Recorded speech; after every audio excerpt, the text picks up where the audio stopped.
G'day, everyone. Welcome to another episode of Keith's Pod. I've got here a very special guest. Um, I have known him for a while, even though I haven't spoken to him in years, but we've been messaging each other back and forth last few weeks and managed to get this podcast arranged with him. So he's a great guy. We know each other through cricket, which we'll elaborate on. And there's a lot to this guy. So, um, what we'll do is we'll get this show on the road, Paul. So, pod listeners, we've got Paul Shakespeare here. How are you, Paul? I'm good, Ryan. It's good to be here with you. That's good, mate. Yeah. I remember I messaged you last year and you showed a bit of interest, but then I got busy. But now I'm able to get you here, and yeah, guys. So, Paul, what we'll do is, mate, are you a podcast fan? Um, I don't actually have much time for them. I when I have a chance to engage in media, it's a bit of YouTube stuff, a bit of world news that we don't get too easily on the commercial networks here, and then music really, just to not pay attention to life. So, Yeah. Okay. Do you like talk radio? sometimes I like having an argument in the car with talk radio. So typically SEN, like having a bit of Dwayne on and listening to idiot callers call in with strong opinions. Yeah. And Kingy. Yeah, yeah, just clears all of a sudden an hour later, you're like, oh, we're here already. So Yeah. it helps me not pay Oh, attention to what I'm doing. yeah, I was actually scrolling through Facebook the other day, and they've got these clips of the agenda setters, Mm. and Kane Corns is on there, and he said in Ben Cousins' last game, because he played in that game, he asked him 4 times if he could do a jumper swap with him, and Cousins just kept saying no. Must have Cousins obviously didn't really like the guy, so I don't think he was Robinson Crusoe there. I think yeah. he's proven that, I think, through the media. I'm not particularly a big fan of Kane, so Yeah, he just deliberately keeps himself controversial. I guess he thinks he's keeping things interesting. And look, he's won awards doing it. He's popular in media. He'd be on a very good salary with all the media he's doing. But yeah, look, unfortunately, negativity at times it sells. Gets a lot of clickbait, and in the papers it sells a lot. And when it's on the news, people are interested in hearing negative stuff. So yeah, so that's quite Kane's theme. Look, sometimes he'll compliment, yeah, but mainly he likes bashing players and bashing clubs and things like that. a bit. I suppose I've become a bit more analytical as I've got older, and I'm not particularly opinion based on a sport. I like seeing them analyze it and look at why teams are doing things and how they're doing things, and give a bit of that insight, I suppose, because it's really easy to just form a very quick opinion on things for anyone, really. Mm. I like the study of the game and the statistics and the things that the trends and things like that more than opinion. There are some really good football shows. I know Footy Furnace is a good one. Have you ever Yeah, watched that? It's Jimmy yeah, Bartell and James Hurd. yeah, yeah. So I have watched a little bit of that. Yeah, that's a good one. I can never really watch it live, but I watch the replays on Nine now. Yep, yep. So yeah, that's quite a good one for footy analytics and things like that. So what we'll do is, Paul, we'll just speak about your humble beginnings, mate. So you grew up in Geelong Born Geelong. Lived on property just outside, so outside of Geelong, um, on the coast. in between. So near Mottawarri, so Jurang, sort of halfway between Winchelsea and Anglesey. Winchelsea, Anglesey, Moriac, if you sort of put a triangle or triangle, sort of in the middle of that. So we were very lucky as kids. We had a bit Mm-hmm. of free range lifestyle, especially on weekends. So yeah, lots of animals, lots of bushland. Yeah. Yeah, yeah. Did you live on a few acres?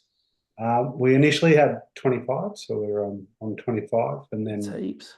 well, it was actually more because my parents and family sort of bought a couple of hundred acres and subdivided, and so it was a few other families members who lived there, a bit of a cult, bit of a family compound, um, but only sort of my uncle and auntie lived there, and we lived there. So in the end, so there You was have any animals on your property? yeah, a few horses at different stages, a few cows that didn't always make it to being grown up. Um, made to the barbecue. Oh, Plenty of kids. okay. We had a three-legged cat most of my life on the farm. Did you nickname it Tripod? Yeah, yeah, she definitely walked like it. She was a long time, and we didn't think she would. So Yeah, yeah, because I know we've got family friends that had a three-legged cat. They called it Tripod, so that was a good little nickname. So did you have brothers or sisters? I've got a sister who's 5 years older, and I've got a brother who's 3 years younger. Oh, yeah. What does your sister do for a living? She's in the medical sphere, so Oh, nice nurse. no, bit technical. So I'm not exactly sure what she does now in that area. It's Okay. yeah, it And all what goes. about you? What about your brother, mate? What's he do for a living? He was originally a mechanic with the Rex Gorell Group, and now he's a partner in an accountancy firm. So he's a forensic accountant and a partner in a firm in Geelong. Oh, nice. Very professional careers there. Yeah, Um, did the smart ones. So he got me instead. in terms of high school, mate, which high school did you go to in Geelong? In Geelong, I was at Oberon. So Okay. Did you like it? look, had some good moments, had some bad moments, like every teenager, I suppose. Mm, Really fortunate we had a couple of really good teachers who were really passionate. A couple of them only just finished up at Oberon, the new Oberon, and yeah, and I was lucky. I had a bit of private tutoring as well for some subjects that I sort of had a bit more interest in. I was um, a kid, and still now, I really struggle learning. I don't struggle, but I need a purpose for learning. Like I need to have a real, yeah, it told to me prior, or sort of me take up the interest in learning. So, yeah, I found a lot of school very easy, and I found a lot of school not particularly interesting. So, yeah. Yeah, I was about the same, mate. Like, there are some real boring subjects. Like to me, yeah, maths was boring. Was that a boring subject for you? other way around. You like maths? Yeah, Did you I find English really, boring? sorry. Did you find English boring? No, it was the sciences more so. Sciences and languages. Um, I'm just not. I mean, I'm off tomorrow to see Brian Cox and learn about the universe, and I really have an interest in it now because I think it's probably explained a bit more interestingly now, or I can pick out the interesting bits I'm interested in as opposed to learning general science. I wasn't particularly interested, and then yeah, sort of those subjects around that area. I wasn't language. I'm just not good at it. I just don't retain languages very well. English, Yeah. At my school, you had to do a language year 7 and 8. yeah, And if you didn't want to after that, you didn't have to. I went to Gdynia yeah, and yeah, you had to do Japanese, and yeah, I hated it. I barely passed it because I just did the bare minimum. Wasn't interested in studying hard with it and focus more on the other subjects. yeah. Since I've left, Canadian's got more languages you can learn now, but back when I was there, it was Japan. You had to do Japanese because yeah, the person in charge of the whole school was Japanese, so I guess you wanted to force the year sevens and eights to at least attempt doing it. Yeah, that's right. Made it compulsory. Um, yeah, so just in terms of Oberon, because I know around my age group there was some good sportsmen that came from that school. Around your age, mate, or when you were there, was there some pretty good sportsmen that went through Oberon? No, not we weren't particularly a sports school. We've had certainly there was certainly from the time I was at Oberon the alumni sort of we've got a very coveted and awarded journalist Richard Baker. We've got quite a few high up in the medical industry. So Mm. we've got a couple of lecturers and things like that who've gone on to be and researchers who've gone on to do this sort of thing. Probably the footballers. Probably Andre Borowic's about the only one who really sort of stands out. Andre played a couple of hundred games with Geelong in the first 11, and he's actually currently a coach at with the Australian cricket team. So, Yeah, I remember. Oh, yeah, I remember his name. yeah, Just me growing up, I know that Travis Boak went to Oberon. Um, yes, he's much went younger. on. Yeah, he's my age, and he's gone on to play over 350 games for Port Adelaide. Yeah, Well, he played 350. He had a great career. Now he's a tall kid, he's still playing. yeah, Looks like he's going to play footy till his legs fall off. He seems like a guy who just loves footy. yeah. But yeah, and I think there was a few others, but just Travis Boak just pops in my head when I remember people around my age, good Uh, sportsmen that went to Oberon. the time I was the Geelong Footy Club tended to send at that time a lot of the kids who were my age to South Barn.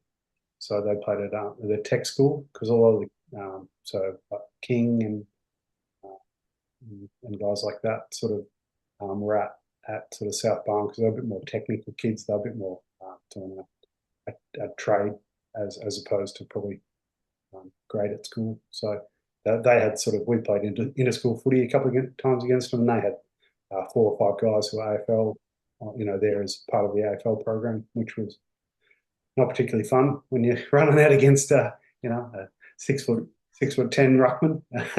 Mm, that's you're talking about Stephen King, yeah. That's coaching Melbourne.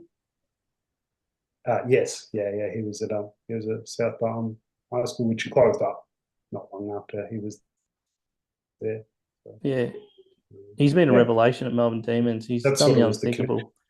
He's completely turned that club around. Everyone thought, geez, Melbourne Demons, they're going to finish around bottom 5. But look, they've taken some big scalps already. They beat Brisbane at the MCG, which is very hard to do. You know, they're playing really good footy at the moment. If they keep it up, which is the challenge now, quite a young list. Sometimes with young lists, they can peak really well first half of the year. Then when injuries come in and stuff, they start losing games. But anyway, he's been a revelation. If they get in the finals this year, he'll probably get Coach of the Year, Stephen King. Yeah. Yeah, he's been really good. Yeah, these days, mate, have you got a family these days? Not a direct family, no partner, no kids. Okay. Um, yeah, not Fair something enough, that's mate. You still living in it's never Kensington in really those been a priority. apartments? Sorry. I said, are you still living in Kensington in those apartments? Yeah, we're still in Kensington local now. I've been here long. Yeah, I can tell by your room because I used to live in a high rise apartment building across from the pool, and yeah, I can look at your room and it looked very similar to one of our rooms. Office. Yeah, got a bit of work in here. Do a bit That's of good. Yeah, we'll get to your job now, mate. So the hospitality industry, do you find yourself working at home a fair bit, do you? I'm not haven't been in hospitality for quite a while, right? I'm no good at nights, but yeah, had a long, not so illustrious, but a long, what would you call it? Infamous career in hospitality. You Uh, did. yeah, a long time. So What are um, you doing now, mate? recruitment and training, I have been for quite a few years. Um, Recruitment. Is this like so you work for a job recruit company that focuses on certain type of jobs, or you help anyone get a job anywhere? uh, Sort of the main focus with recruitment at the moment is sort of health, and then sort of professional services, really. Used to be hospitality. Yeah, the industry is changing. It's quite it was always dynamic, but is changing as far as workforce planning and that sort of stuff. So it's an interesting one. They're outsourcing. More and more venues are outsourcing a lot of the labour to suppliers and things like that. So it's an interesting dynamic going on. Cool. So in terms of health, so a hospital will contact you because they really need an experienced nurse or an experienced doctor or something. Got a few key clients that we sort of service with RNs. Quite quite a struggle in Australian health at the moment. It's a challenging industry for a lot of people to work in and have good careers in. So yeah, especially remote, it's very difficult to remote communities have got very complex health needs. So going out there can be really challenging for any worker really because you're just not dealing and you don't have the support and you're dealing with such a range of things that it's quite difficult. So and then the isolation and you know there's a lack of professional networking and that sort of stuff. So like any job that um, stuck in the country, it's pretty tough. So, Where I work, we were involved with the Footscray Hospital, the new one. Have you been involved with recruiting any staff for the new Footscray Hospital? I don't deal with Western Health. We do a bit with now with South Australian Health or Health South Australia. they're really struggling at the moment. Adelaide itself is, I wouldn't say well serviced, but has a bit more of an opportunity to capture people. But South Australia, once you get outside of sort of Adelaide, it's a very remote state. There's not a lot of large towns or satellite cities, I suppose. So they really, really struggle. And it covers a wide demographic. So I mean, pushes up through to the Central Australia and things like that, which, yeah, we sort of help them as much as we can. And then um, I deal a fair bit with aged care and that sort of stuff. So again, Nice. Okay, so you work from home in your office room there? um, I'm based at home. Whether I'm here very much is another story. So Okay, do cool. So, a bit of other stuff as work. So a bit of cool. things like that sees me in and out of the country and in and out of the state as well. In and out of Yeah. Okay, yeah, it's very interesting that yeah, you're focused on the South Australian with the recruiting there, but you're living here. I guess your job involves a lot of phone calling and emails and advertising. I imagine you advertise a fair bit, and then people send you resumes and you help that way. Is that it doesn't work that way? we have I have another partner who does sort of the capture of candidates, um, and then yeah, I sort of just maintain relationships on the other side. But Cool. emails running and these Zoom calls. So nobody works in offices anymore. They just all work from the beach. So you just gotta. Yeah, yeah. The rich ones do anyway. Yeah. So just your working career. So your first, I know you were in the hospitality industry for a long time. Was that the first industry you got into when you finished school? I did a few things. Bit of my family's professional services, accounting and bookkeeping and that sort of stuff. And I did a bit of stuff in that area. Wasn't particularly interested. I liked a bit more of social activity with work, and I was a bit more nighttime focused, I suppose, or a bit more of a night owl when I was a bit younger. Definitely not now, but when I was a bit younger, I was a bit more of a night owl. So yeah, moved into hospitality. So nightclubs early on, into restaurants and cafes and bars after that, and pubs, a few pubs, and then yeah, spent a significant time managing nightclubs both in Queensland and Victoria. Yeah. Just Oh, we'll get back to the recruitment. So is it kind of funny, like you might have a week when you didn't recruit anyone, but then the following week you've recruited like five people? we have basically ongoing. So it's the clients are constantly looking. So it's just a case of finding the correct candidate for them. So yeah, that we're looking. Um, health, especially aging health in Australia, is in a very complex space at the moment. We've got a very aging population. We've got a demographic that doesn't particularly want to work in those areas of health, in the remedial areas of health. So we're looking at about 125,000 nurses short of what we require by about Wow. 2030. So not far off. The projections of the people who need not just hospitalisation but clinical and residential care is just coming to a tipping point. It sort of doesn't age out until sort of 2040, 2045. So the next sort of 20 years, we're going to see our population get quite old before we sort of start to maybe potentially drop in population numbers, depending how many kids you have, I suppose. Mm. Well, I got one at the moment, and we are planning for another. I got one that's 2.5. He's keeps me pretty busy. Lorenzo's his name. Yeah, so I don't live from Flemington. Well, I don't live far from Flemington Colt, so maybe I can get him doing some Milo cricket there when he's a bit bigger. That's it, mate. Yeah. So what we'll do is, mate, just we'll speak about the Opium Cocktail Bar because that's one thing I remember Yes, that you did. And sure. how long did you have that bar for? 9 years. So 9 years. to 11 years, but 9 years open. So we Yeah.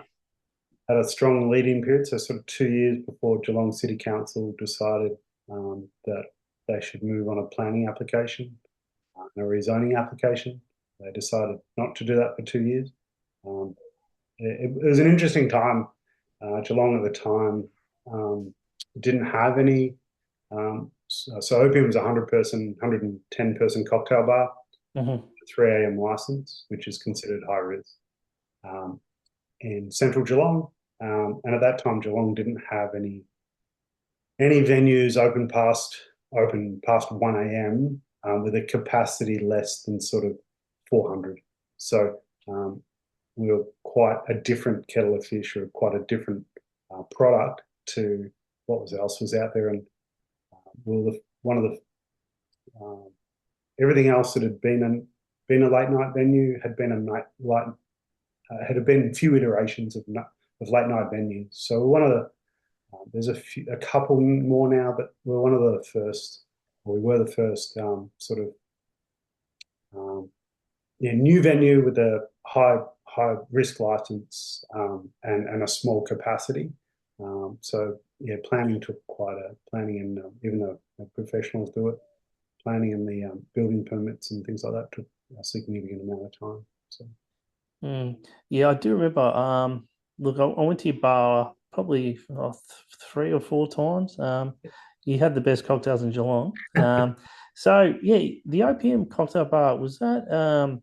You had that open. Was it from 9 p.m. to 3 a.m. on Thursday nights, Friday nights, and Saturday nights? actually used to open at 4, so 4 in the afternoon. Um, but typically, most days booked for private functions. So booked for private functions, typically 2 out of the 3 days at a minimum. And then, yeah, open to the public at 9 o'clock, 10 o'clock. And then, yeah, go through till 3 a.m. So I aged significantly in those 10 years. So it wasn't easy getting home at, 4 o'clock in the morning, Yeah, most and then playing cricket on a Saturday. had a very forgiving partner. Those Newtown days.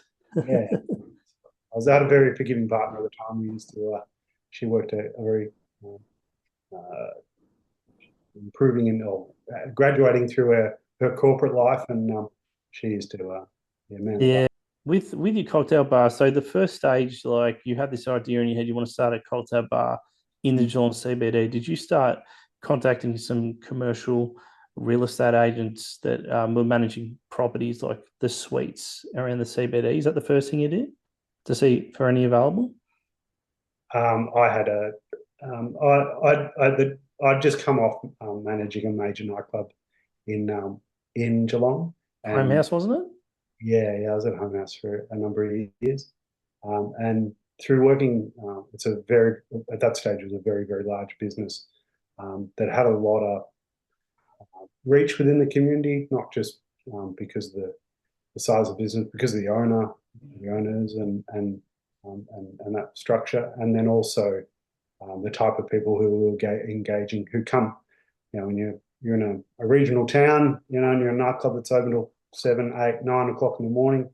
There ain't too many people in town who don't come through for some reason or another at some point through the year. So I already had a very strong network of commercial agents that I'd already discussed it with before I sort of even had the concept, and they presented regularly sort of options for me. I had a very specific area in which I wanted it. I wanted it as a flow through venue. So at that point, there was 14 venues in Geelong open past 1 a.m. Mm-hmm. And the concentration of James Street and Little Melbourne Street was a really high traffic area for people flowing from the top end of town through to the bottom end of town. Because the Mm. top used to close a little earlier, and so they'll flow through. So James Street at that point was sort of um, you're looking between 4,500 people walking through James Street on a Saturday night. So if you're in high Yeah, flow you get traffic areas, you tend to pull people through. when I was younger, man, the Geelong CBD was the best. You had Room 99, you had your bar, you had Club Foreplay, the Bees Bar, is that still there? Bee's still there, yeah, still kicking along. Yeah, and you had Eureka when Darren Lyons renovated it, and Yep. also the old Eureka, Spewies, the nickname. Yeah, you had Home House, Lambie's is still there. Yeah, it was some good memories, mate. Back in the Geelong life, I used You to remember it? Like I used to get home at like 3 o'clock, 4 o'clock, whatever. I used to always get a kebab at kebab spot on the way home, and I used to when I got home, I felt full the next morning. So that was good. The old kebab spot. Um, no, so yeah, we'll go back to Home House because I don't think that nightclub's not running anymore. No idea. I think I saw on They social media it's not on it. It's not happening. I don't know if they've got a new name for the club, but I don't think Home House.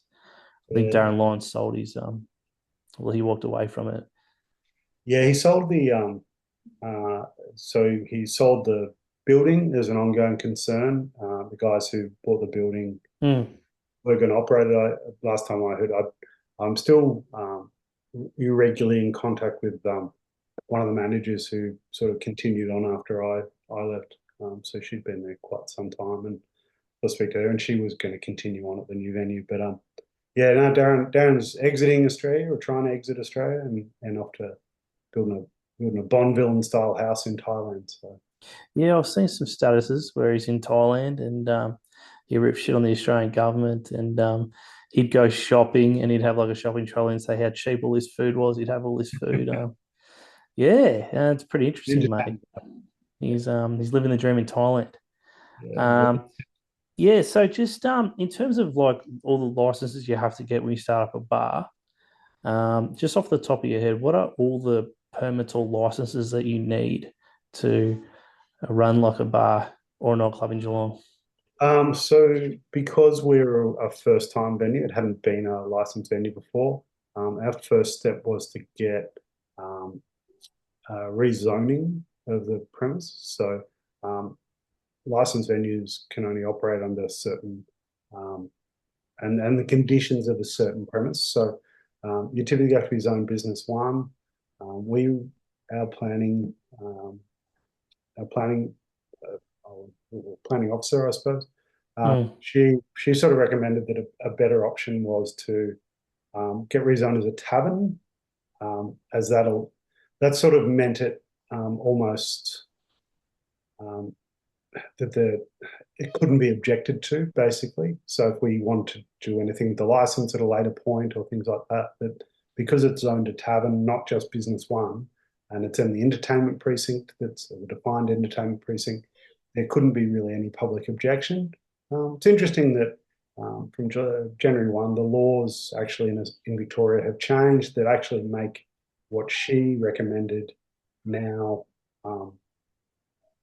applicable to any licensed venue. So you can't move in next door and complain about a licensed venue, even if it's a business. It's not necessarily in a entertainment precinct. So at the time in the 2006, 2007 when we first applied, you could quite easily eject and it was more likely that the surrounding businesses and the surrounding residents could complain. So we were quite fortunate she was forward thinking. So we've got a replanning, so rezoning. From that, you've got to have building permits and that. Then at that point, to apply for a liquor license, you had to apply directly to the local police, and they had to meet you. I'd have an interview with local police to decide if I was of good character, which they don't do again anymore. Once that was signed off, I could then apply to Liquor Control Victoria, which it is now, to apply for a liquor license. And all the time in the background, those applications have to be approved and cited and approved by the local council. So typically, we've done it recently. Just before we've been on the Gold Coast and done a similar project, and Gold Coast City Council approved the whole process in a month, and Geelong City Council did it in 2 years. 2 years and Oh wow. so just over two. Okay. Did you guys always have a bouncer at the front of Opium Bar? Because I can't remember. Uh, Late night licenses required because we're a high risk. We had to have two security guards on premise anytime we had amplified music. So anytime the music is above background or talking music, we had to have two security guards present. So yeah, there's one inside, one outside, sometimes two outside, depending on what the sort of crowd outside was like. sometimes three. So because we had over 100, we're over licensed for over 100 people. You've got to have two for the first 100, Hmm. part of every 100 after that. Sometimes three guards on duty. Yeah. So at Opium Bar, did you witness any vicious punch-ons? No, we only had the one. Well, to be honest, probably yeah, one. I think like that sort of stood out. We had a couple of local footy clubs who didn't particularly get on with each other 100%, but nothing. No blood or anything like that drawn in opium on the floors of opium. We a fair bit in the street, but yeah, violence is just something that sort of unfortunately goes hand in hand with late nights and alcohol and young men typically. Yeah, I remember when I used to wait to get a taxi. It didn't happen all the time, but geez, it would happen probably once a month when I'm waiting for a taxi. Just see a couple of dickheads going at it near the taxi rank. I'm not sure if Geelong nightlife is still like that. Maybe it is sometimes, but yeah, unfortunately, it's something that'll never go away. Just some young idiots. They haven't reacted well to alcohol or drugs or whatever, and they just want to punch on with someone. So I actually saw a guy walking down the street with knuckle dusters, but and there was a scuffle, and he went up to the scuffle. He didn't hit anyone. He had it behind his back, and he was going to, but then the fight was split up, and then he just walked off. He's just some random guy. It was fucking weird. Yeah. Anyway, mate. Yeah, there are some Yeah, different cats out there in Geelong. we had early mornings with guys out the front with shotguns and we had, you name it. Guys try to run people over with cars. Yeah, yeah, Did guys. you ever hear a gunshot during your time at Opium Bar? Not opium. I had a home house a couple of times. So You heard gun like in the nightclub? no, outside. So Yeah, it's had a couple of crazy. well-known Geelong criminals who didn't particularly get on with people who yeah would turn up occasionally with handguns or something like that. So a lot of it's you'd be surprised how much it's sort of kept quiet. People don't the police don't particularly want it known, but it has an impact on how people feel and the anxiety that people feel when they're out. So the more it happens or the more it goes on, the more people worry about things. So yeah, Yeah, I remember when I first started going out, when I was like 18, 19, 20, you go to like a nightclub or bar, whatever, and you just show your ID and they'll let you in. But then they started bringing in these devices and they would scan your card. And then if you got kicked out of a club, then I believe the other clubs got those details of that person. So if they try to go into another club and they scan it, like, no, you're not going in, you were just kicked out somewhere else. That's how it worked, wasn't it? yeah. You also went on a so there's a number of steps the local liquor accord used to take. So we used to have a banned list, um, and it typically was about 30 pages long with sort of six people on it, six photos per page, about 30 pages long. Um, Well, that's a lot of dickheads you had to ban from home house. they were all banned from every licensed venue um, in the liquor court area. So the major pubs in town and all the venues in the centre of town. And we used to have to abide by that. They were banned by police. That'd be a 30-day no entry. And then if they're particularly bad people, it was always men, it was good, women as well. Mm. They'd get a 3-month ban by a magistrate or up to 12 months by the liquor control or magistrates, and they get a banning notice. And yeah, we get their photos, which they didn't look particularly pleased in, and you get a copy of their license number and their date of birth, their name, and their address. They're a suburb, so where they're from. But when I first started running in nightclubs in Geelong, we used to actually not let in uh, people from certain suburbs. So there was known suburbs that were a bit rougher than others, and Cryo. Norlane, Newcomb, Whittington, and we didn't. Anybody who had those suburbs on their license just weren't allowed in. So Geez, Newcombe's a bit harsh. Like, I've met a few good people there. I'm not saying there's not good people. The the the numbers suggested the incidents, the people involved in incidents, and We're from there. their home suburbs tended to suggest that maybe it's just easier not to let anybody from those areas in. So, Mm. which is yeah, I mean, a bit harsh, but the technology wasn't really available, and it was more of a personal approach by security and the security companies that sort of ran the venues. Which there was only sort of one or two companies that actually ran the security in most of the Geelong venues, so it was quite tightly held. Number. Oh, cool. No, that's very interesting. How if you're from a certain suburb, you just weren't allowed in. No, that's very interesting. What we'll do is, Shaq, we'll talk about cricket, mate, the great game of cricket, because you and I do like cricket, and we met each other through cricket. So, um, we'll speak about Newtown. So, Newtown Cricket Club, very nice club, Queens Park in Highton. How many years did you play this, Shaker? I think I was 4, maybe 5 years. Yeah, not a long time in my what has been this a long career, not particularly illustrious, but a long cricket career. Um, yeah, about 4 years. Typically, um, sort of yeah, well, it wasn't all the time, but yeah, a few games here and there. Where did you play your? Did you play cricket as a junior? I actually started cricket as in a senior team first, and then progressed, I suppose, to junior cricket. Originally played for Aries Inlet with my dad and my uncle. Mm-hmm. So I played that for a couple of years, and then played junior cricket, or started junior cricket at Anglesey Cricket Club. So just down the 20 minutes from home, I suppose, by car. Yeah, just played junior cricket, or started playing junior cricket at Anglesey. Yeah, I know their senior team's been pretty successful in the Ballerine League. They've always been Anglesey's been always from juniors right through to their high grades and their low grades. They've always been a very successful club. They've for Mm. some reason got the mix right. A lot of talented sports people down the Mm. coast. A lot of come from playing with we played with a couple of guys who sort of finished playing District One cricket, the year before, and had moved to the coast and still wanted to become part of the community. So I'm pretty keen to pick up a cricket bat on synthetic and wax sixes. So Yeah, really nice outfield.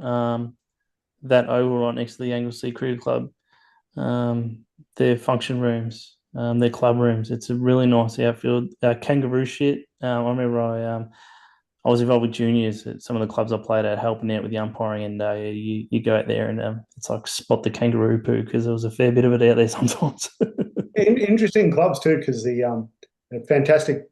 So the football ground and the cricket ground are next to each other, and Mm. they've got completely separate facilities because there was a bit of a dust up when the between the committees when the cricket and the footy club were formed, and they went their separate ways, but right next to each other and different facilities. So yeah, um, Mm.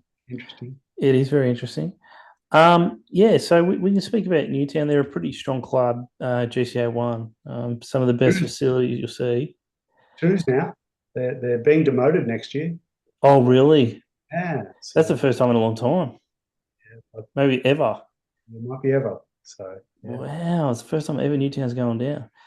But yeah, anyway, guys, I know when I was there, really good turf practice wickets, and their oval was their turf oval was for a long time like arguably the best place to play turf cricket, and because the facilities were so good, um, they didn't.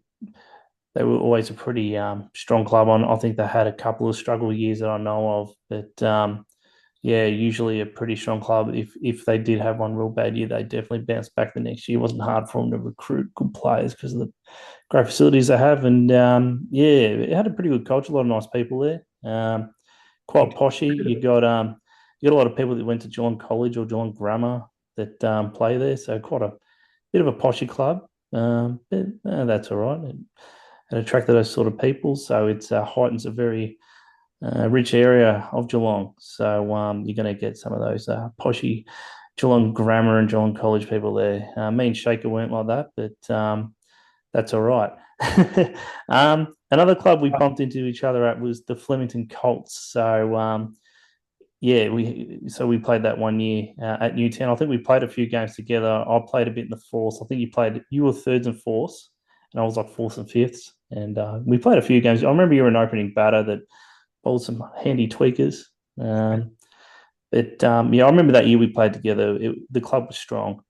Quite a few of the teams were playing finals, and yeah, I know the coach. I won't mention his name on the pod, but when he left, a lot of players left as well. Might have been the following year when, yeah. But yeah, those sort of things can happen at clubs. But as I said, Newtown's you know, such a strong backing and great facilities. If they had one tough year, they definitely bounce back the next year, just recruiting good players. Okay. Yeah, so Flemington Colts is another club. We bumped into each other probably 4 or 5 years after that, and we played a couple of years together. I've retired. You keep going, which is good. But need good people like that. Shaker. Flemington Colts is a very different club, more of a social club.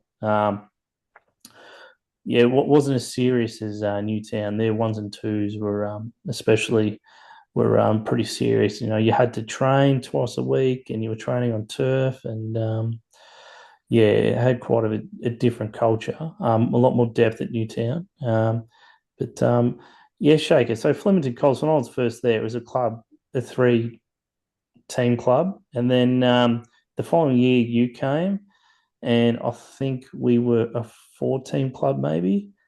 And then a lot happened to the Colts. I think the following year they went 5 teams. Did they get up to 5 teams and that was the maximum, or did you guys go up to 6 teams at the club? There was six men's teams or mixed teams, and there's a women's teams as well. So there was seven, I think, a couple of years ago, 3 or 4 years ago, and then now back down to five, not back down to five mixed teams or men's teams, and women's teams as well. So yeah, six teams. Yeah, it's good, mate. Yes. Did Flemington Colts become a club where they were training twice a week? Because when I was first there, Yeah. it was it was once a week, and then I think the last year I was there, maybe it became twice a week. I can't remember, but yeah, when you were there, was it always 2 nights of training a week at Colts? My first training run, I'd turned up. I'd been playing. I'd been living in, working and playing cricket in Queensland, in Brisbane, and um, in a very successful club there, probably even more successful in Newtown. Oh It wow. wasn't too many years we didn't sort of win two or three premierships across sort of five or six teams. Um, and my first training session, Jack Arnold, the secretary and captain of the club at the moment, I grew up with Jack and had played a lot of cricket with Jack as a younger man. And when I first started up training, it was eight people at the first indoor session the Celts had ever had, and I was sort of a bit taken aback because I sort of yeah, wasn't used to that little amount of people at training, and Jack was and the boys who turned up to training were very excited because of the most number of people that had at training. So 8 guys who turned up to training. We got a photo and everything. So I was very, yeah, it was a bit of Yeah, but a now culture. they're getting good numbers of train now. Like they'll get 20 on a Thursday and a About Tuesday. 40 to 50 on a Thursday night. Where are they still doing meals? Yeah, yeah. Your chef skills have not been topped, but yeah, we do. The club's been doing one meal a month, I think. Last year, a little bit more the years prior, but then yeah, down to one.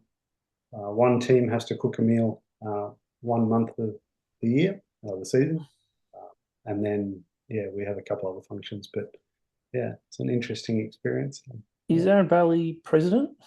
Yes, Aaron is. So Yeah, because I remember when I was there, they were talking about actually getting a chef to cook a meal a week, and they had interest at one stage, and then COVID hit, and then there was all these lockdowns, and then yeah, so obviously Bales has backed off on trying to get a chef to be there every Thursday to cook up meals.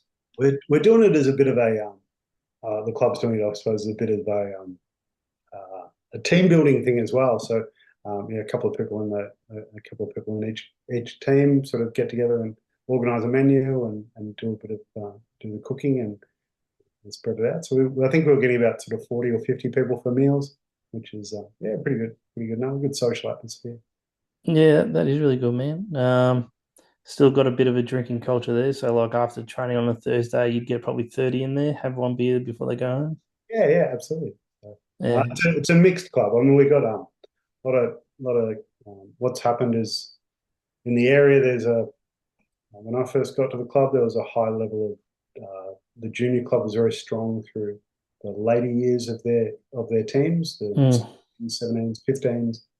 That sort of dropped off, and the senior club sort of filled a void where those kids who couldn't, well, there isn't really a team, enough people for a team from, are sort of playing senior cricket. So the mixture of age profiles and the rebelliousness of the Colts culture prior has sort of probably dulled a little bit, and it's a bit more family and youth orientated. Yeah, so things the women having the women's has been a revelation for culture as well, and the fact that there's a bit more going on than just you know boys sitting around drinking beers talking about things they shouldn't be talking about. So Yeah, true. Yeah. I remember because I remember like there was a past players day and I went up and yeah, a few of the female cricketers were really socializing with the male ones and it was good. Um, so you just got the one female team at Colts at the moment, senior girls? yeah, I think there's I think last season had 11 or 12 players in an eight player competition. So yeah, getting stronger. That majority of them, or yeah, pretty much all of them, it's their first sort of introduction to cricket. Been playing a few years, a few of them, and I think it's up to the girls what they want to do with their cricket careers. But I think they'd sort of like to get to a full team, Mm-hmm. full 11 player team sort of competition. But it's difficult. I think Cricket Victoria recently has sort of washed their hands of a bit of responsibility of women's cricket in Melbourne, which has yeah forced it sort of back onto associations and clubs that aren't necessarily um, equipped, I suppose, to handle the complexities of everything that Cricket Victoria used to deal with. So the next year or two will be quite interesting when it comes to Mm-hmm. participation, structure, and yeah, quality of women's cricket, social cricket. Yeah. Have Flemington Colts tried to get turf practice nets? You're never going to get it. You'll find there's probably a scale. If anything, there's a scaling back in the city of Melbourne of turf wickets. They're very expensive, and a limited amount of cricket is played on a lot of the grounds. So, um, potentially removing turf and putting a few more synthetic wickets in their place just opens up for more games of cricket being played, midweek competitions, etc. But the main oval, that'll stay a turf wicket? I'm not sure what um, City of Melbourne's plans is, but I know it's a very difficult contract for them to manage and negotiate because it's there's not a great deal of money in social cricket or club cricket, and it's very expensive to maintain those ovals and facilities for a very very limited amount of people. So Hmm. I remember when I used to play some of the turf at Colts, their wicket, I know it was pretty hard to bat on. The bowlers, when they bowled, the ball would stay low. Well, from memory, it didn't have a nice, consistent bounce where, the ball would go past your hip height and it go to the keeper. Yeah, is that still a problem on the turf? Just inconsistent bounce, hard to bat on? all the City of Melbourne wickets are pretty similar like that, and it's probably done by design to sort of make it a bit safer for guys to play as well. Not going to get hit in the head with a ball that takes off. And to be fair, we don't often come across bowlers who are really fast enough to really probably get it carrying through anyway. So there's a bit that contributes to the style of cricket that's played through MCA, Mercantile Association. So. Mm. Fair enough, mate. What we'll do is, mate. Um, so just last question, mate. You're on the committee at the Colts. No, I spent 8 years on the committee at the Carlton. No, I don't currently have the capacity or the time really to do the things I need to do. So I'll step back and give other people opportunity. Fair enough. There's still a good support backing in there. Still a good support backing with the Colts. Like this, what they got a committee with like 7 or 8 people. 13 or 15, I think. So yeah, That's good, man. good. So what? Half are girls, half are guys, or is it mainly guys? Or Probably an even representation. There's five male or mixed teams, so mainly drawing the guys from there. And I think we had two or three women on the committee at last call, which is out of 11, 10, 11 players, that's a fair chunk, which is good. It's really positive that the girls women, can Have have a a voice and say, say, and yeah, have a vote.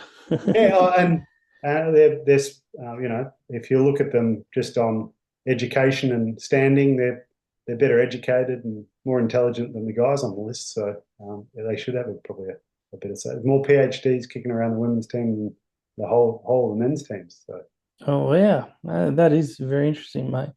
So, Shaker, we're both Caltonians. We're both Carlton supporters. members, So we'll speak about it, mate, because some very interesting things have happened during the week. Vossi resigned. I think there's a bit of pressure on him to do that. Um, it's a polite way of telling him he was sacked. But yeah, look, he's been there since 2001. Had one really good year with them when they got to a prelim. Played finals a few other times. Um, yeah, but Caroline Wilson, I saw her during the week. She's banging on about, oh, I've got sources. They reckon he was never a great coach anyway, never had a plan B. And when there was momentum changes in the game, he couldn't coach through it. And look, she's probably obviously got her sources from like a fringe player at Carlton, someone that played in the seniors and the VFL team and just probably had a complaint to Caro and she just run with it. But look, he before this season he had a winning record of it was above 50%, but then this year because Carlton lost so many, he went down, down, down, and yeah, look, Josh Fraser is going to be interim coach for the rest of the year, so that will be very, very interesting, mate. So yeah, well, why do you think the Blues are doing so bad this year, mate? it's any high level sport. You don't have to be doing bad. You're just a little bit off where everybody else is, and it doesn't take much. Mm. They're, they're probably they are very fit, very driven, very focused, and sometimes things just don't line up when you're in high level sport. Whatever that is. Um, we went a long time under Voss's coaching of having a lot of injuries, probably questionable sort of fitness personnel and staff. And yeah, you get that right, and then you have a good list. But is your list good enough? When's your list good enough? Do you use your list well enough? Michael Voss, I wasn't particularly a fan of him as a coach. I felt he had opportunity to arrest or develop or have change and didn't particularly move in a very strong way towards any any other change or any positive change. And yeah, it doesn't mean he wasn't probably dedicated and doing long hours. And anytime you're up against a problem run, you look at the four walls and they all look the same, don't they? So Mm. sometimes you just need a bit of a circuit breaker, I think. Yeah, yeah, it could have possibly been because Carlton were really good first half of games, then they just couldn't win games. And some of the reason could be possibly the way they trained preseason. Maybe they had a plan where they had a steady preseason, didn't do like heaps and heaps of extreme running. Maybe they plan on doing it halfway through the year. I know clubs do that sometimes. Just a few things I've got here, mate. I know Harry Mackay, very talented player. He hasn't fired this year. He's played 8 games and kicked 11 goals. Some of his standard, he should have kicked around 20, 25 goals in 8 games Yeah, or 9 games played. So he's one reason, the fact he's not firing. And the way they got their forward line set up, they got Brody Kemp down forward. He's been okay. Sometimes he just misses easy, like set shots 25, 30 meters out that he should be getting. But look, I don't mind him down there. He does snag quite a few. He has kicked more goals than Harry. I thought Mackay, I thought it would have got more looks with Charlie not there, but they still play Harry a bit more higher up the ground, and they got Brody Kemp further back. But the new coach might change things up again. that'll be tricky. And just a few things like just a rotation of players. So you lose the quality of Tom De Koning, um, you lose Jack Silvani, and you also lose Charlie Curnow. They're three. They were pretty good players at Carlton. And Corey Durden. Oh, we lost Corey Durden too. Yeah, so I don't know too much about him, but you also they recruited some guys. So they recruited guys like I've got here like Will Hayward and Ollie Florent from Sydney. You got Ben Ainsworth from Gold Coast, and then you got Campbell Chesser. I like the looks of Campbell Chesser. He came from West Coast. Liam Reddy. So they got some guys that can play, but you jam five new players from another club into a team. It's going to take a while for these guys to gel and play well together. Young guys like Jaeger Smith, Harry Dean, Hudson O'Keefe. So they're just some young guys that they're getting games in as well. So you've got like 8 players I just mentioned. They weren't playing at Carlton last year, now they are. So that's like a quarter of your side, and it takes when you choose to do that, it takes a while to gel. And so look, potentially Carlton will get some good wins second half of the year. I've actually tipped them. They're playing the Doggies at Marble. I think with a new coach in, 9 times out of 10, new coach comes in, they get a win. So Doggies aren't travelling the best. They've got the injury issues. To me, when I think of Western Bulldogs, I think no Sam Darcy, no Doggies. He's out for the year. I think you knew that. We've got to hold on to something, Ron. We've got to, yeah, it hasn't been pleasant watching Carlton. I actually, for the second time in my life, left a Carlton game at half time against St Kilda. So, um, Was that this year? yeah, yeah. Carlton won by, sorry, St Kilda won that by 39 points, didn't they? Yeah, Something like that. Yeah, I remember. And they were winning at half time. we were winning at half time. We're 12 points up, and I thought that's enough. I've had an enjoyable night. I'm going to duck off here and maybe watch the second half when I get home. And by the time I got home, which I'm not far from the city, by the time I got home, St Kilda had already kicked the first 4 goals of the second half, and I was like, it's enough. And I went off to bed. And a nice early Saturday night. So, yeah, we've got to hold on to something. So hopefully the coach, hopefully injury riddled dogs, hopefully I don't know, a Saturday night. I don't know. What else can we hold on to? What else can we hold on to? Maybe it's what's it? Jack Ison's first game. Yeah, maybe boys get up for him. Whatever we can hold on to hopefully get a win. So, Mate, the new coach coming in. Let's just hold on to that because I reckon they can beat a depleted dogs. Um, yeah, so just some other things that happened with Carlton. Elijah Holland apparently struggles with anxiety. He wouldn't be the only AFL player that struggles with it, but he made a very poor decision and decided to drink a lot of alcohol, get drunk before a game, and then apparently had some more alcohol at halftime.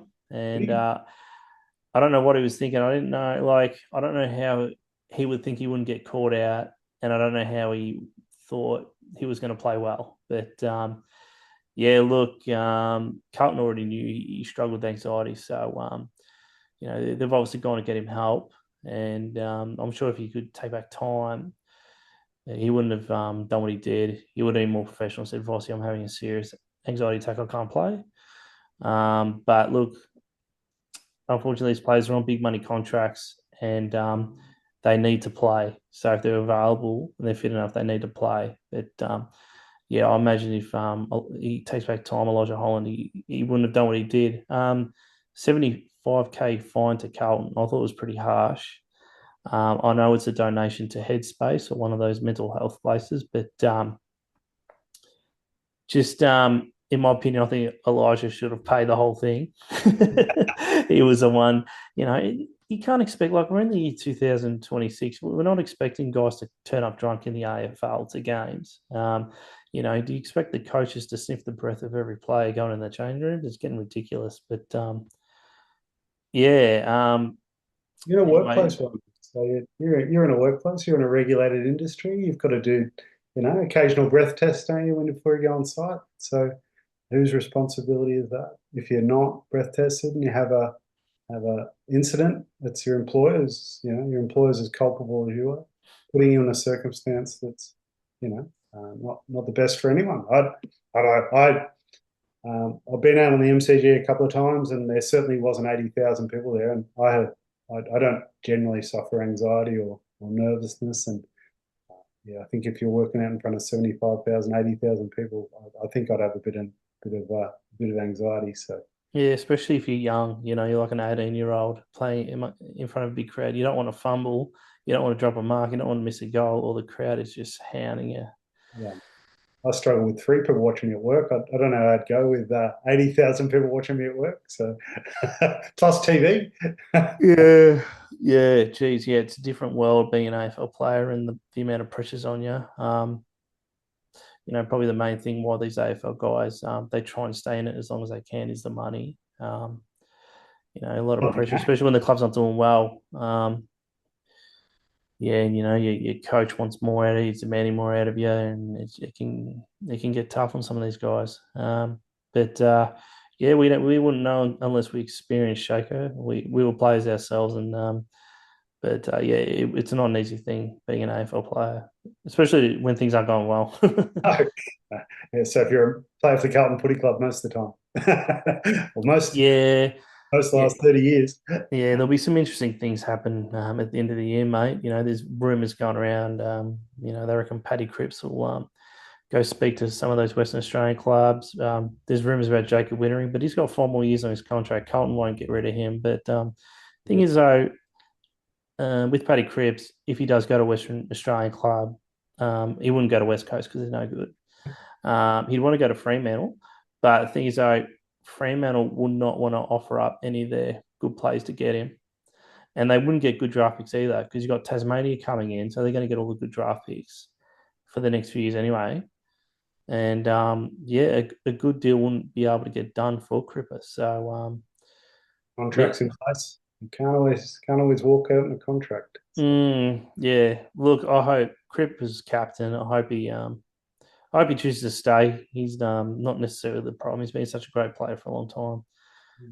But look, yeah, there'll be some really interesting things. I think players these days they humiliate themselves when they're still contracted with clubs they want to get out. Like you look at Zach Merritt, he tried to leave Essendon and he copped a lot of flack. And the guy Josh Simpkin, he was the captain of North Melbourne. He tried to get out, go to Collingwood, and lost his captaincy. And you know, that's why if I was an AFL player, I'd be probably signing 2-year contracts, 3-year contracts, so not these big whopping 5, 6, 7-year ones, because you go halfway through and you want to just leave. It's not easy, mate. Managers of players, they do have more influence to try to get you out of a club, but it doesn't always happen.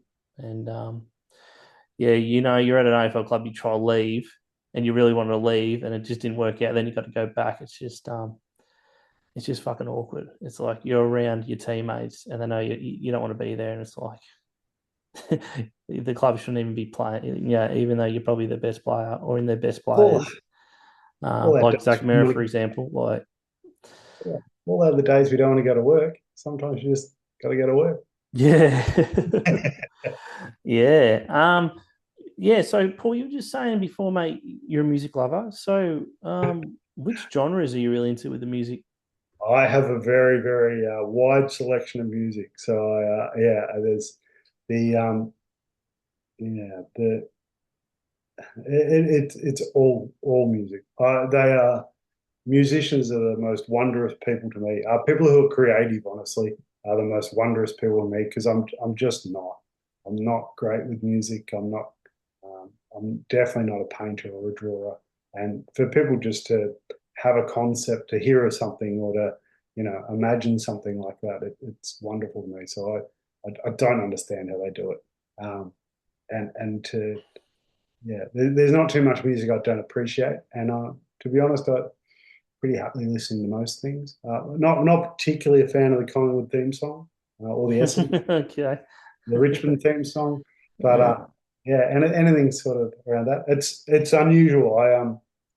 I spent a long time working at an R&B nightclub, so anytime I hear R&B, commercial R&B, it takes me back to a period in time. And then I worked in another club that used to be house music and late night trance and things like that, and that takes me to another point in my life. And my old man used to have quite an array of music and vinyl, which I'm actually playing a bit of at the moment. And yeah, and even that takes me to a different place, a bit of 80s rock or a bit of 50s or 60s sort of ballroom music. Sort of yeah, takes me places. Who are some of these real creative artists, music artists that Oh, you any of them. So if you can play a tune on a guitar, I just don't really figure how that's done. My brain doesn't work like that. I don't think. Yeah, honestly, anybody. I've got one of the guys we used to play cricket with. Actually, he's just broken through in the DJ scene and was off around the world touring. So who's that? Sorry. Dean Turnley played at Newtown for a year or two as a young leg spinner. Okay. Oh, nice. What's your DJ name? Dean Turnley. Okay. Has he got like a Facebook page? He's got a Spotify page and a YouTube page, and he's got I think his latest song's got 500,000 views in a couple of weeks. So Oh, wow, that's really, really good. How old would he be now? Turtle, he'd been in his early 30s, I suppose. Yeah, maybe. Nice. He's touring the world as a DJ. Yeah, quit his job, so Oh, wow. he's headlining music festivals in Europe. So Wow. Yeah, being a DJ would be so good. All the profits go to you. It's not like you're in a rock band and you have to split it up, the profits. You're a DJ and you go out there and all the profits come to you, mate, for your set gig. You don't have to split with anyone. there you go, Yeah, Europe. that's awesome, mate. In terms of movies and TV series, you watching any at the moment I'm trying to stay engaged with the boys, trying to finish off the latest series of that as it comes on out. Amazon? Yeah. So not certainly not week to week. I don't have that dedicated a viewing time. I'm not that much of a TV watcher actually. Um, yeah, so yeah, watching the boys, and always keen to watch a movie, but not always keen to pay any attention to it. Sometimes it's In terms of your subscriptions, what streaming subscriptions have you got? just Amazon KO.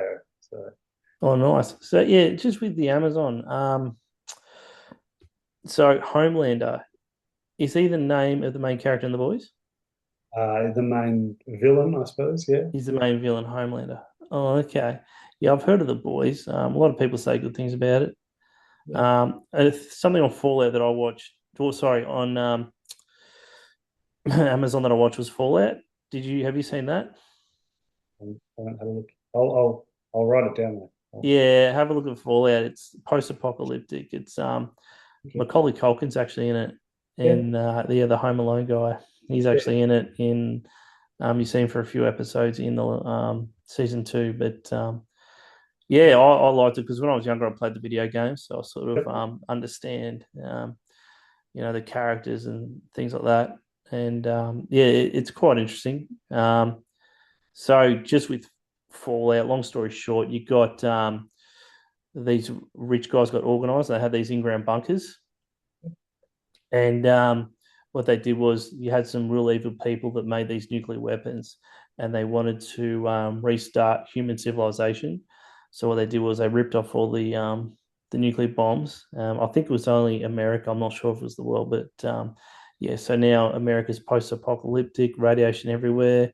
You got monster creatures. You got zombie-looking guys like ghouls, and anyway, the rich people that were in the bunkers eventually they come out and they're like normal humans, and they have to adapt to civilization. And I won't spoil too much, but it's quite an open, like a eye opener ball. If you watch a few episodes, maybe you might get into it. But yeah, mate, once you've finished with The Boys, you can start watching Fallout. But yeah, just briefly, mate, I've heard of The Boys, but real briefly, what's it about? It's a group of superheroes who are superhumans, I suppose, who are basically using their powers for evil as such, or their own need, and then it's just sort of another group countering that. Yeah, done with a bit of humour and quite a political overlay to it. So quite a current, um, I suppose, American political overlay to it. So um, yeah, bit of politics and that sort of stuff involved, and bit of yeah. just a bit of old-fashioned goodies versus baddies, I suppose. Which is you can't In go terms of it's been around a while. How many seasons have they got of the probably boys? 4 or 5 maybe. This might be the fifth series, fourth or fifth season. I'm not sure. And do you get 10 episodes per series? I think so. Yeah. Per season, I'm sorry. Yeah, about 10. Okay. They go for about an hour.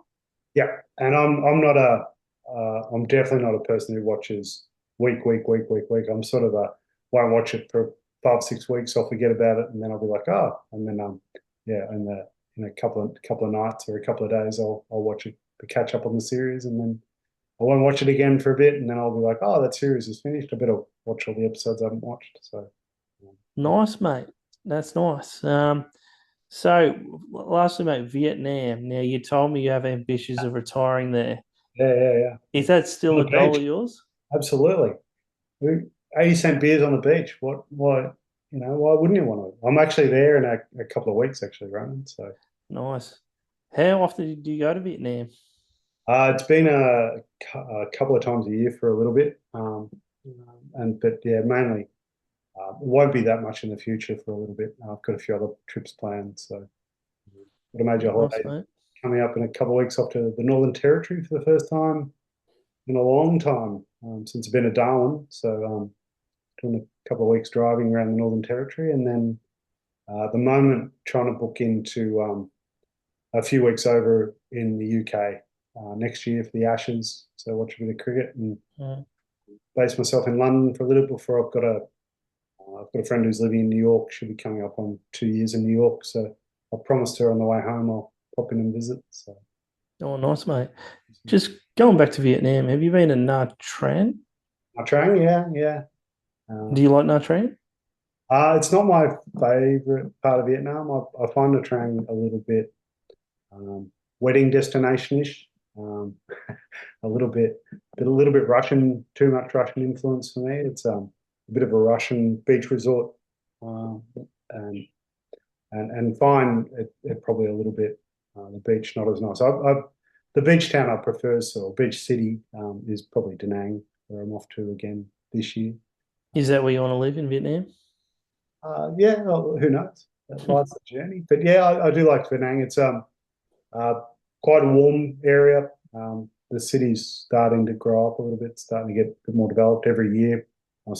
Every time I've been there, it's been a bit more developed and a bit cleaner, or a bit I don't know how to sort of describe. It's just sort of growing up a little bit, and it's not far from High End, so it's a lot of touristy and a lot of things going on. And then the beach is great. So one of the top, Maikai Beach is one of the top beaches in the world. It's a nice warm China sea. So yeah, you can't go wrong when it's 5 o'clock in the morning, the sun rising over the water, and you go for a swim. You can't have too much better things in life. Mm. Just Vietnam, do you know if it's going to be hard to get permanent residency? You can't get permanent residency in Vietnam. So How are you going to live there? 3 month visa, and yeah, then you got to leave. So yeah. Okay. Unless you marry a Vietnamese girl. Even then, I think it's a bit difficult. The Vietnamese like keeping Vietnam for Vietnam. So you've got to, yeah, you sort of got to do a 3 month stay, and then you got to exit the country and re-enter. So pretty typical of Asian countries, or a lot of countries around the world. You've got a short stay tourist visa or short stay visa, and then you got to get out. So Indonesia, Nice. Indonesia used to be a very, well, still is a sort of very similar thing. You'll notice all the Australians come back after 12 months because they got to get out of the country, renew their visa. So Mm. I've actually got a European visa because on my father's side he's Irish, so I managed to get a European visa, and I won't need a European passport. I'm sorry, and I won't need to get a visa apparently if I want to go to like quite a few of these European countries. Yeah, so it's interesting how that works. I'm pretty lucky to get that, and I need to renew it. It's nearly expired, but yeah, I don't have plans of living in Europe at the moment. But geez, you never know in the future. South America, Something crazy might happen. you have to go to South Isn't that the back for the family trip? Oh, I have gone and visited my partner's parents. That was a few years ago. They're actually going to come down either this year or early next year. So, yeah, that'll be interesting. They've been down here before as well. They came down a few years ago, and they really like Australia. My partner's parents. So, yeah, they're alive and kicking still, which is good. And yeah, so yeah, it's a different place, South America. Yeah, I only went Colombia, but I didn't go to the other countries. But maybe one day, mate, when I've got a bit more douche, got bit more money, and yeah, I'll do a bigger South American trip. Yeah, so that's it, Paul, for the episode, mate. Unless you've got other stuff you want to speak about, or you got some questions for me, I can fire away. How's work going? You still enjoying? Yeah. I'm at the Melbourne airport as a building surveyor. Yep. So I've been there since late 2022. Yep. Yeah, so yeah, it'd be bit over 3.5 years I've been there. So it's like when construction works are happening on Melbourne airport land or Eastern Fields or Moorabbin, whether it's in the terminals or they're building a new warehouse or they're building or renovating an office building or something. The architect will design it. Engineers will get involved with their designs. There's some administrative documents as well. Get sent to us. We review everything. We put in dot points what they need to fix. And once they've fixed everything and provided everything they need to, they get a building permit and then they can start building. You got a big job coming up in the next couple of years with the redevelopment of Melbourne Airport. So Yeah, there's rumors getting around. They want to get a train as well. yeah, They want to get a train that goes to the Melbourne airport, but it's just been delayed because apparently Melbourne Airport wanted like an in-ground train that comes through in the ground. It's going to be a lot more expensive, but yeah, but the federal government wanted above ground. So there's still a fair bit of back and forth, and there's other politics as well. So yeah, there's still plenty of work at the airport, mate. We keep expanding. We've recruited some new guys to help carry all the work that's coming in because all the work at Eastern Fields, Moorabbin Airport, or Melbourne Airport, we have to do it.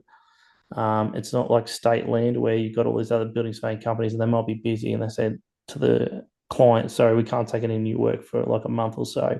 You'll have to go somewhere else. We can't do that. We have to take it on. So it's mainly smaller works. We've got some bigger buildings as well that will come through that's going to get built on Melbourne Airport land. Like, for instance, there's a massive laboratory where they do cures for diseases. And along Airport Drive, it's three massive buildings. It's called Banksia. And yeah, that was a pretty full-on job. The project manager was real pushy as well. Wasn't the nicest guy either. Got rough on the phone if he couldn't get a permit when he needed it. And yeah, there's a lot of pressure with that job, but that one's been finalised. That was a few years ago. That was a pretty big one. I was involved a little bit at the back end doing inspections, and there's an amount of certificates and letters that we have to review before we issue an occupancy permit for them to start using the building. So there was heaps of that. There was heaps of stuff. So yeah, it's you're involved with different jobs from time to time, little ones, big ones.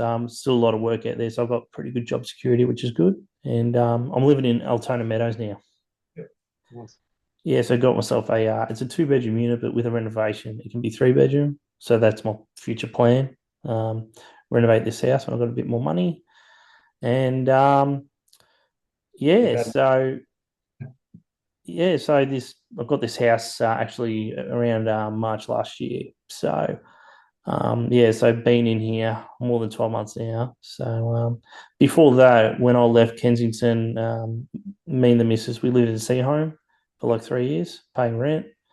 And yeah, Altona Meadows was significantly cheaper compared to sea home in Altona. So Jack Arnold actually lives around that area. Yeah, he's in the CEO. I've bumped into him a few times. And he's pushy. Yeah, he's got some kids now, so Kids. yeah, so yeah, he's busy. He's not really involved with the Colts anymore, is he? Yeah, Well, big shout out to Jack Arnold. When he finds this podcast is coming, he's probably going to listen to it and have a chuckle. right to the end. Yeah, he will. Big shout out to Jack Arnold. Yeah. Anything else, mate? No, that's all from my end. All right. That's good. So, guys, the guys that know Paul and don't really know him, you've just got to know him. Great guy. Hope you enjoy the pod, and we'll see you guys on the next episode of Keith's Pod. Cheers.